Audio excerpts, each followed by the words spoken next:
국민의힘이 탄핵 정국의 혼란을 수습하기 위한 여야정 협의체 참여를 공식화하면서 조만간 실제 협의체 구성을 위한 논의도 시작할 것으로 보입니다. 다만 참여 범위와 운영 방식 등을 둘러싼 막판 삿바 싸움도 예상되는데요. 국회 연결해서 알아보도록 하겠습니다. 이준엽 기자, 협의체 참여에 부정적이던 여당이 동참하기로 선회한 겁니까?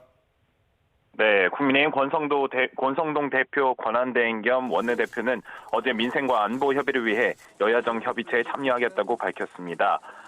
지난 15일 더불어민주당 이재명 대표가 국정안정협의체 출범을 공식 제안한 지 닷새 만인데요. 다만 권 대행은 민주당의 제안이 아닌 우원식 국회의장이 내놓았던 제안을 수용한 것이라고 강조했습니다. 이에 협의체 구성 논의는 조만간 시작되겠지만 협의체 참여 범위와 운영 방식을 두고서는 막판 주도권 싸움이 불가피하다는 전망도 나옵니다. 국민의힘 핵심 관계자는 YTN과의 통화에서 입법과 정책을 다루는 실무 권한을 가진 양당 원내대표가 중심이 돼 국회의장도 함께하는 방식으로 갈 가능성이 크다고 말했습니다. 반면 민주당 관계자는 아직 공식 협상 테이블이 열리지 않은 만큼 여당의 입장을 들어보고 판단할 계획이라고 전했습니다. 이에 대해 우 의장 측은 여야가 손을 맞잡는 것이 최우선이라고 보고 협의체 형태는 유연하게 가져갈 수 있다는 입장입니다.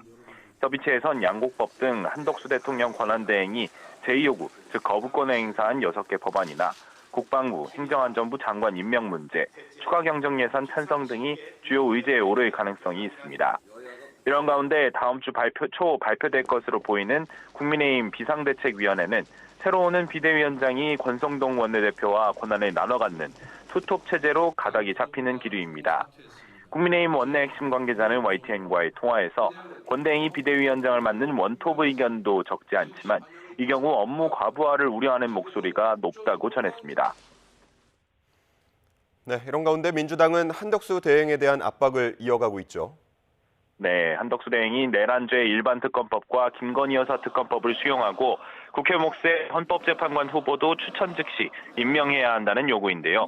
민주당은 양대 특검법의 거부권 행사가 가능한 오는 31일까지 마냥 기다리진 않겠다며 서둘러 공포하라고 촉구했습니다.